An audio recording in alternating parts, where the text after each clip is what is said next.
আসলে কি জানো তো, সংসারটাকে সঠিকভাবে পরিচালনা করাই হচ্ছে একটা প্রতিভা। আর মেয়েরা হচ্ছে জন্মগত সংসারী। ভগবান যেন তাদেরকে পাঠিয়েছে সংসারটাকে সঠিকভাবে সুন্দরভাবে পরিচালনা করে গুছিয়ে রাখার জন্য। তো এইটাই হচ্ছে মেন বক্তব্য।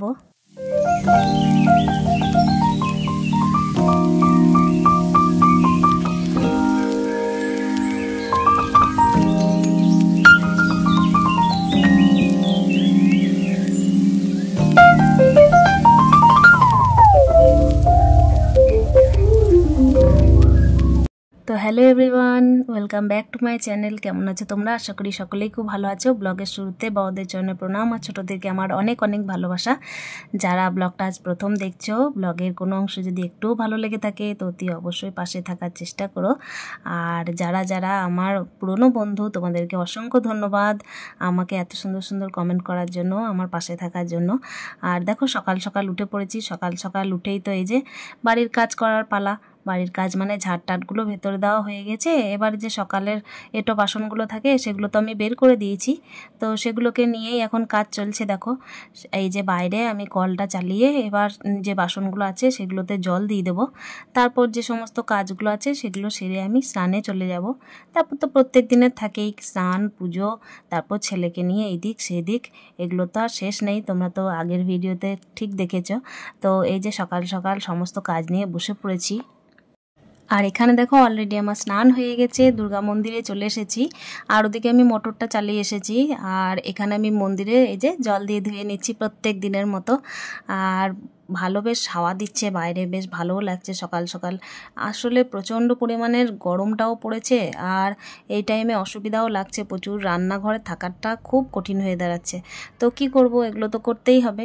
দেখো তো আমার এখানে মন্দির ধুয়ে আমি চলে এসেছি। এবার ঠাকুর মন্দিরে গিয়ে আমি ঠাকুরের যে সমস্ত বাসনগুলো আছে সেগুলো আমি বের করে নিয়ে চলে আসব। তো এখানে আমি এই যে ডাইরেক্ট আমি ট্যাঙ্কিটা চালিয়ে এখান থেকেই ঠাকুরের জলগুলো নিই। তো এখান থেকেই ঠাকুরের বাসনগুলো ধুয়ে তারপরে এই যে মন্দিরের জল টল সমস্ত কিছু এখান থেকেই চলে আমার। আর এই কাজের জন্য আমি কিন্তু আলাদাভাবে যে ট্যাঙ্কির জলটা থাকে সেটা আমি লাগাই না, এটা ডাইরেক্ট চালাই আমি। আর এখানে দেখো মা বললো আজকে আমি গোপালকে উঠিয়ে দিচ্ছি। তো মা এখানে গোপালকে উঠিয়ে দিচ্ছে আর আমি ওইদিকে পুজোর কাজ বাজ ওপরে সারছি। আর এখানে সায়ন্তিকের না যেটা হয়েছে, ওকে আমি স্কুল পাঠাইনি আজকে, কেন কি ওর শরীরটা একটু খারাপ, পেটের মধ্যে একটু ব্যথা করছে। তো সেই জন্য আমি স্কুল থেকে ওকে আজকে ছুটি দিয়েছি। আর এখানে বাজে 7:30, ওকে আমি নিয়ে যাব একটু কম্পিউটারে। তো দেখো কম্পিউটার থেকে ফিরে আসার পথে না আমি সবজিটা নিয়ে নিয়েছিলাম, কেন কি একদিকের কাজটা যদি একদিকেই সেরে নেওয়া যায় তো তার মতো আর ভালো জিনিস কিন্তু নেই, তাহলে নিজের হাতেই একটু টাইম পাওয়া যায়। আর ওই যে বললাম মেয়েরা হচ্ছে জন্মগত সংসারী, মেয়েদের কিন্তু সংসারটা গুছিয়ে করা একটা প্রতিভা, তো গুছিয়ে তো করতেই হবে। তারপর আবার এইদিকে চেষ্টা করলাম, দেখো সায়ন্তিকে একটা ব্লান্ডার করে দিয়েছে। মিস্ত্রিকে ডাকতে হলো, আলমারিটার লকটা ছেড়ে গেছে, বইয়ের আলমারি যেটা। তো কি করব, পরীক্ষা, কিছু তো করার নেই, পরীক্ষার জন্য এটা তো করতেই হবে, মিস্ত্রিকে ডাকতেই হবে। তো সমস্ত ফাইনালি আমি বাইরের কাজ সেরে এখানে রান্নাটাও বসিয়ে দিয়েছি। তারপর এদিকে আমি দেখো ভাতের জল টল দিয়ে চালও দিয়ে ফেলেছি। আর ভাতের মধ্যে আমি আলু সেদ্ধ করতে দিয়ে দেবো। তো এটা প্রথমে ভাবলাম যে আমি সেদ্ধ আলু দিয়ে শুধুমাত্র আলু মাখা করব, কিন্তু পরে ভাবলাম না, সায়ন্তিকের পেটটা একটু যন্ত্রণা করছে, 2-3 বার ও বাথরুম যাচ্ছে, তো আমি একটু ওর জন্য পোস্ত করে দেবো। তো ওইটাই চিন্তা ভাবনা চলছিল। তো দেখো ভাতের মধ্যে আলুটা সিদ্ধ করতে দিয়ে দিয়েছি আমি। এমনিতে আমি ভাতের মধ্যে আলু সিদ্ধ করা পছন্দই করি না।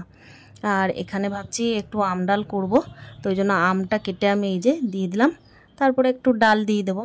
আর প্যাকেটের মধ্যে কালকে আমি ডাল ছিল এনে রেখেছিলাম, তো সেটা আর ভরা হয়নি। তো প্যাকেট থেকে আমি ঢেলে এই যে কৌটোর মধ্যে ঢেলে নিলাম। তো কৌটোর মধ্যে ঢেলে তারপর ভাবছি, চিন্তা ভাবনা করছি যে কি আজকে কি তাহলে অন্য ডাল করব, সায়ন্তিকের পেটটা একটু যন্ত্রণা করছে। তো তারপর ভাবলাম না, এই ডালটা না আমার কিছুদিন থেকে রোদে দেওয়া হয়নি, তো এটা দেওয়া ঠিক হবে না। আর এটাই দেখলাম যে কি আছে দেখি, তো দেখলাম না সুজিটা ভেজে রেখেছি। মানে এগুলো চিন্তা ভাবনা আগে থেকে থাকে, তো তো আগে আগে করে রাখি চিন্তা ভাবনা, তারপর না আমি নিজেই ভুলে যাই। তো দেখতেই পাচ্ছ আবার কি, এই যে কুকারের মধ্যে ডালটা দিয়ে আমি লবণ আর হলুদ দিয়ে তারপর তো কুকারে একটা সিটি মেরে দেবো, একটা কিংবা দুটো, যাই হোক যেটা দরকার সেটাই। তবে হ্যাঁ, একটা জিনিস কি হয়, আমি একটা জিনিস লক্ষ্য করেছি যে প্রেসার কুকারের মধ্যে আম দিলে, মানে মোট কথা হচ্ছে ডালের মধ্যে টক জাতীয় কোনো জিনিস দিলে না ডালটা খুব তাড়াতাড়ি গলতে চায় না। তো সেহেতু আমি সিটিটা একটু হলেও বেশি দেবো। আর এদিকটায় দেখো যে আলুগুলো ভাতের মধ্যে দিয়েছিলাম তো সেগুলো প্রায় প্রায় সেদ্ধ হয়ে এসেছে। আর সেদ্ধটা আমি একদম গলা টাইপের সেদ্ধ করলাম না, কেন কি পোস্তটা একদম বাজে হয়ে যাবে। তো যদিও সিদ্ধটা ভালোই হয়েছে, তো আমি ভাবলাম এই সিদ্ধ আলু দিয়েই আপাতত সায়ন্তিকের জন্য পোস্ত করে দেবো। কষে করা যেত, কিন্তু আমি কষে করলাম না, যেহেতু আলুটা ওই যে বললাম আগে থেকে প্ল্যানিং ছিল না সেরকম কিছু। তো আজকে ভাবলাম যে না, বিশেষ কিছু রান্না করব না আমি। আর এদিকে কুমড়ো আলুর যে তরকারিটা বানাবো ভেবেছিলাম মুড়ি খাবারের জন্য, তো সেটা আর একটা ওভেনে আমি বানিয়ে নিচ্ছি। তাড়াহুড়োটা যেহেতু খুবই বেশি, কেন কি সায়ন্তিকের এদিকে পরীক্ষার রুটিন দিয়ে দিয়েছে, সোমবার থেকে পরীক্ষা, আবার এদিকে সায়ন্তিকে কম্পিউটারে নিয়ে গেছি, তো এর মাঝে আমাকে আবার আনতেও যেতে হবে, সেহেতু তাড়াহুড়োটা তো আমার ওপরেই একা, বুঝতেই পারছো। তো এখানে আমি 3টে ওভেনেই, ওই জন্য আমি আজকে কাজ চালিয়ে নিচ্ছি।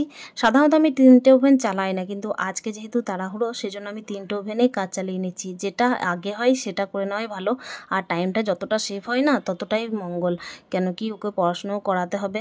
আর খাওয়া দাওয়ার বিশেষভাবে আমি বিশেষ আয়োজনটা এখন করছি না, আমি কোনো রকম এক তরকারি ডাল ভাত আর ডিম অমলেট এগুলোই করে খাচ্ছি বলতে আজ থেকে ভাবছি এরকমই করব, কেন কি এর মধ্যে পড়াশোনার বিষয়টা আগে দেখা উচিত। আর এখানে দেখো তোমাদের সাথে গল্প করতে করতে না আমার এদিকে ভাতটাও হয়ে গেছে। তো ভাতটা আমি এই যে ভাতের ফেনা ঝরিয়ে নিলাম আর সায়ন্তিককে, তারপরে ফেনাটা ঝরিয়ে আমি আনতে চলে গেছিলাম, কিন্তু ওটার ভিডিও আমি নিইনি।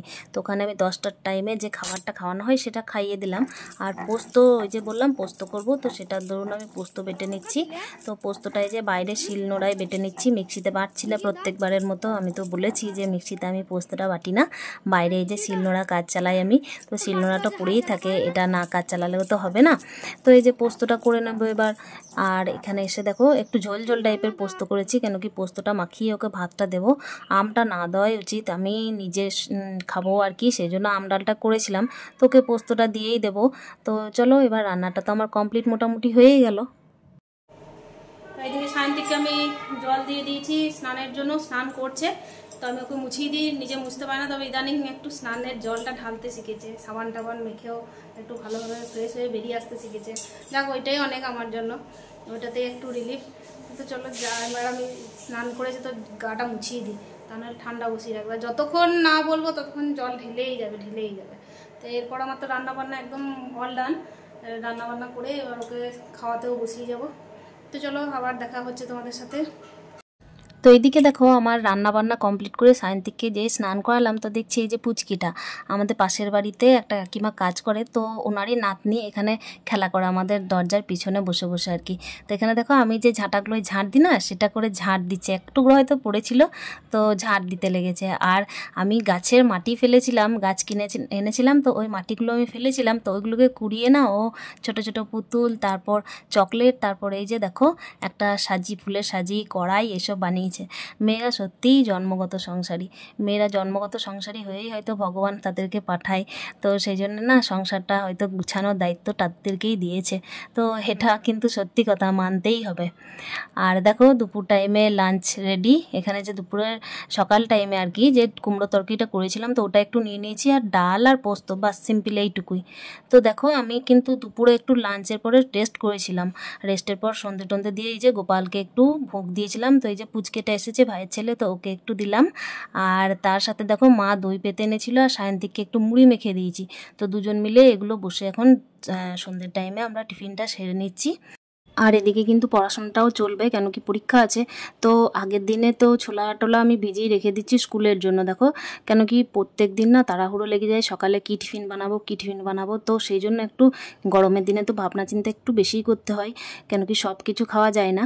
আর সকাল থেকে দেখো যে সবজিটা এনেছিলাম সেটা একদম ভরার টাইম পাইনি, তো সেগুলো আমি ধুয়ে এখন ফ্রিজে ভরে নেবো। ঢ্যাঁড়স আছে, তারপর আছে লাউ, তারপর বেগুন, আরও কিছু আছে, সেগুলোকে আমি ভরে নিচ্ছি এক এক করে ফ্রিজের মধ্যে, তা নাহলে না বাইরে গরমের মধ্যে একদম শুকিয়ে যাবে। তো এগুলো না সেরে রাখলে না সকালে এত তাড়াহুড়ো লেগে যায় যে এগুলোর দিকে আর ধ্যানই দেওয়া যাবে না। এরপর রান্নাবান্নার কাজ চলবে, ধরো রাত্রিবেলায় খাওয়া দাওয়া শুরু হবে, তো সেগুলোর কারণে এখনই ভরে নিচ্ছি। তারপর দেখো সায়ন্তিককে পড়াতে বসিয়ে তো এই যে মাঝে যে কাজগুলো থাকে সেগুলো করে নিচ্ছি, কেন কি এখন তো পুচকেটা এসেছে না, পুচকেটার সাথে একটু খেলা করছে, তো একদমই পুচকেটা চলে যাবে তখন টানা পড়ানো হবে, তো সেই জন্য আমি এখনই কাজগুলো সেরে নিচ্ছি, এগিয়ে রাখছি আর কি কাজগুলো, কাজগুলো সেরে রাখলে না খুব ভালো হয়। তো চলো, এরপরে দেখো আমি ফ্রিজের মধ্যে এগুলোকে সব ভরে দিলাম। আর মাঝে পড়াশুনো করিয়ে সায়ন্তিকের জন্য ভাত রেডি করছি। তো দেখো দুপুরে ডাল ছিল, তো ডালটাকে আমি একটু গরম করলাম আর ভাত রান্না করলাম একটু মতো গরম ভাত। আর গরম ভাতের সাথে এই যে ডিম অমলেট করলাম একটু সায়ন্তিকের জন্য। আর এই যে দিনের একটা মাছ ছিল, তো সেটা মাছটা নিয়ে আমি এই যে এবার খাওয়া দাওয়া রেডি করে নিচ্ছি। দিনের একটা মাছ বলতে ওই মাছটা না মা দিয়ে গেছিলো, আমি তো রান্না করিনি আজকে মাছটা, তো মা দিয়ে গেছিলো। তো এই দেখো সায়ন্তিকা আর আমার ভাত নিয়ে নিচ্ছি। এবারে আমি ব্লগটা কিন্তু আর বেশি দূর বাড়াবো না বন্ধুরা। ব্লগের কোনো অংশ যদি একটুও ভালো লেগে থাকে তো অতি অবশ্যই একটা কমেন্টের মাধ্যমে জানানোর চেষ্টা করো। তো দেখা হচ্ছে নেক্সট ব্লগে, ততক্ষণের জন্য ভালো থেকো, সুস্থ থেকো, স্টে হ্যাপি উইথ হ্যাপি মন।